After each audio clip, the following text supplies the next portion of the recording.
Bom dia, boa tarde, boa noite para você que está aqui me assistindo. Meu nome é Rafaela Ferronato, eu sou advogada criminalista e professora e no vídeo de hoje nós vamos falar sobre nulidades no processo penal. Vamos lá? O tema nulidades é um tema extremamente importante e até você deve estar achando engraçado que quase todos os vídeos que eu trago aqui eu falo que o tema é importante.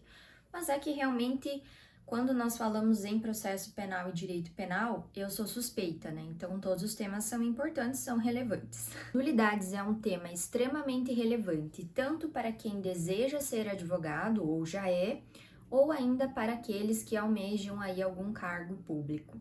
Então, por isso que nós precisamos entender quando se configuram as nulidades, para que nós possamos também fazer com que isso não ocorra na prática, né? No dia a dia.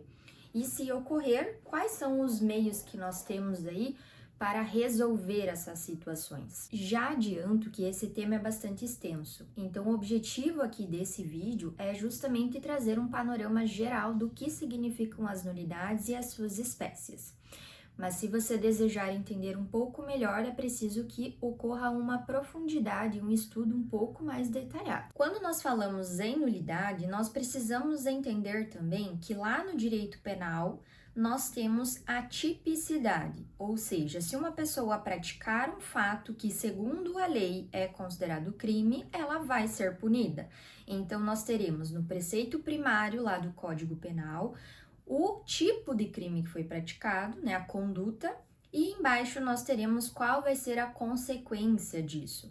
Então, aí nós temos uma adequação típica daquilo que aconteceu ao que a lei determina, que pode ser um fazer ou um não fazer. Quando nós trazemos aqui para o direito processual penal, nós temos aí a legislação em que ela determina as formas com que o processo deve ocorrer. Enquanto lá no direito penal nós falamos nessa ideia da tipicidade, aqui no processo penal nós precisamos que todos os atos processuais, né, que tudo que ocorra, exista uma forma legal, então algo que esteja previsto na legislação, e isso deve ser cumprido, sob pena aí de incorrer em algum tipo de nulidade. Então, se nós temos a Constituição ou no próprio Código de Processo Penal ou outras legislações uma determinação de como deve ocorrer determinado ato processual e ele ocorre de uma maneira diversa, nós vamos ter que verificar se ocorreu ou não a configuração de uma nulidade, por exemplo. E a ideia aqui de existir esse sistema de nulidades é justamente para que realmente ocorra o cumprimento daquilo que a lei dispõe.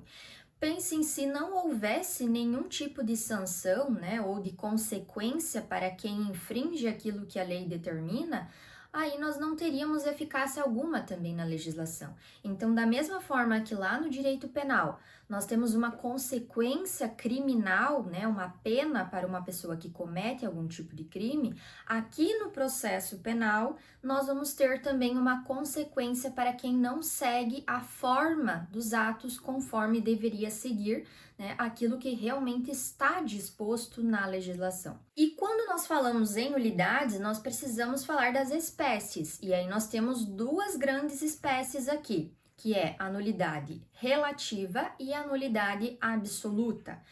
E mais uma vez vou reforçar que o objetivo aqui não é nós esgotarmos esses temas, até porque eles são extremamente densos, então nós vamos falar de uma forma mais objetiva quando se configura cada uma dessas espécies.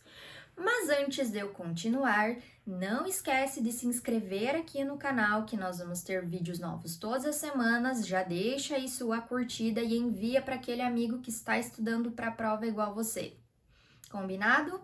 Então vamos continuar aqui nas espécies de nulidades. Quando nós falamos em nulidade absoluta, nós precisamos relacionar aí a uma noção de um vício que ocorreu e que ele esteja aí contra o próprio interesse público e a existência de um processo penal justo. E para que ocorra essa nulidade absoluta, nós temos algumas características que são importantes. Então, primeiramente, aqui na nulidade absoluta, via de regra, nós temos a ideia de um prejuízo presumido. Embora nós tenhamos alguns entendimentos do STF que dizem que também a pessoa que alega esse prejuízo precisa comprovar que aquilo realmente ocorreu para que nós tenhamos a configuração dessa nulidade. Além disso, nós precisamos falar aqui que essa espécie de nulidade absoluta, ela pode ser arguida em qualquer momento do processo, até, que ocorra o trânsito em julgado. Então, depois do trânsito não é possível. Mas enquanto esse processo está em andamento, nós não temos um tempo específico em que deve ocorrer a alegação dessa nulidade absoluta. E quando que nós vamos ter, então, essas espécies de nulidades absolutas?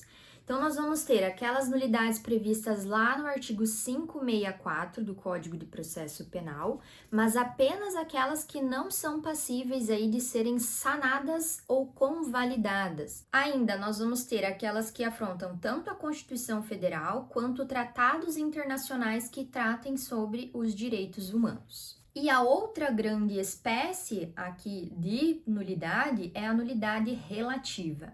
Então, diferente lá da nulidade absoluta, em que nós temos um prejuízo presumido, embora esse prejuízo ele precise ser comprovado também, aqui na nulidade relativa, nós precisamos que esse prejuízo seja cabalmente demonstrado para que eu tenha a configuração de uma nulidade relativa.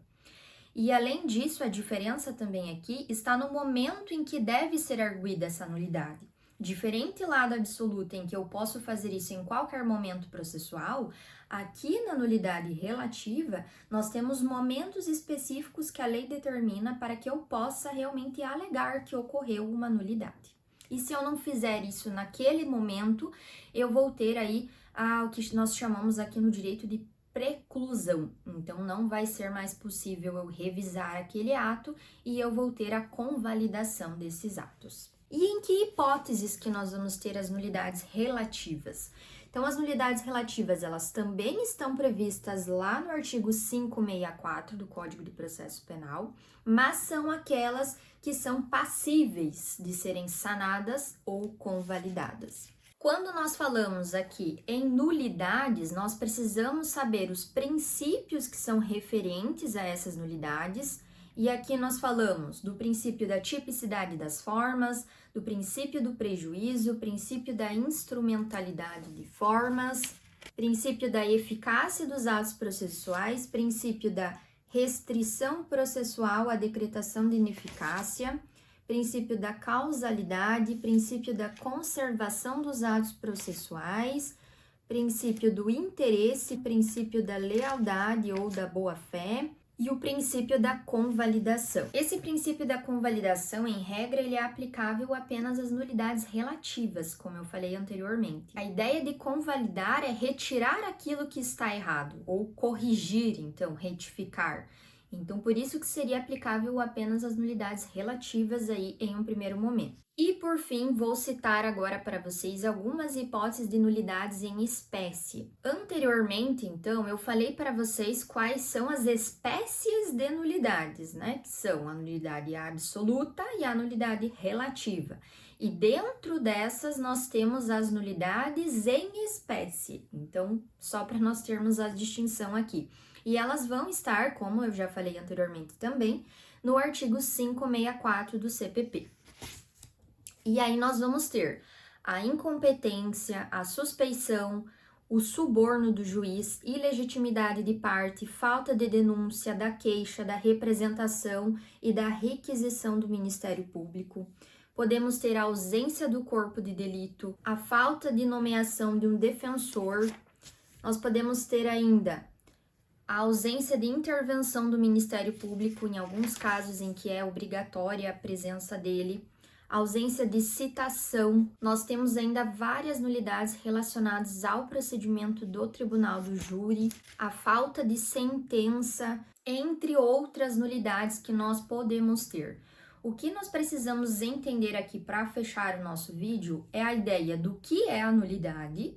Então, nós precisamos ter a ideia de que é uma irregularidade, é um vício, é algo que afronta aquilo que a legislação traz. Se nós não tivermos aqui no direito processual penal realmente a correspondência entre aquilo que a legislação determina e aquilo que é praticado em um processo, eu posso vir a ter uma nulidade. E aí nós vamos ter as nulidades absolutas e as nulidades relativas. E dentro dessas grandes espécies nós teremos aí várias subespécies, podemos chamar assim, que estão previstas em um rol taxativo lá do nosso Código de Processo Penal. Não podemos esquecer ainda que vamos ter algumas nulidades no próprio inquérito policial, mas que essas nulidades no inquérito policial, elas não têm por objetivo aí realmente contaminar o processo penal, justamente porque a ideia é que seja realmente uma peça meramente informativa. E sempre precisaremos analisar o contexto e o caso para saber se aquilo pode ou não refletir em uma nulidade lá no processo penal, a depender da forma com que essa peça do inquérito tenha sido utilizada. E aí, você gostou desse vídeo? Caso você tenha ficado com alguma dúvida sobre esse grande tema das nulidades, deixa um comentário aqui embaixo que eu vou te responder. E mais uma vez, não esquece de se inscrever aqui no canal, deixar seu like, compartilhar com os seus amigos, que toda semana nós teremos um vídeo novo para você. Bons estudos e até a próxima!